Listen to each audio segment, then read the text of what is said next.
Everybody இன்னைக்கு நம்ம சேனல்ல சர்க்கரை வியாதிகளுக்கான பத்தின டிப்ஸ் தான் பார்க்க போறோம். சர்க்கரை வியாதிகள் உள்ளவங்க வந்து பார்த்தீங்கன்னா, என்ன மாதிரி ஃப்ரூட்ஸ் வந்து சாப்பிடலாம் அப்படின்னு தான் நான் உங்களுக்கு சொல்லப் போறேன்.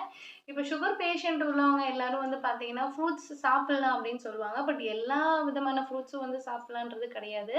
நீங்க என்னென்ன ஃப்ரூட்ஸ் வந்து அவாய்ட் பண்ணணும்னு பார்த்தீங்கன்னா, பலாப்பழம், வாழைப்பழம் அண்ட் தென் வந்து பார்த்தீங்கன்னா, மாம்பழம் இதெல்லாம் வந்து பார்த்தீங்கன்னா, ரொம்ப ஸ்வீட் கன்டென்ட் அதிகமா இருக்கு. ஸோ இந்த மாரி பழம்லாம் சாப்பிடாதீங்க. நீங்க என்ன சாப்பிடலாம் அப்படின்னு பார்த்தீங்கன்னா, ஆப்பிள் சாப்பிடலாம். அண்ட் தென் கோவா பழம் சாப்பிடலாம், ஆரஞ்சு சாப்பிடலாம், பப்பாயா சாப்பிடலாம்.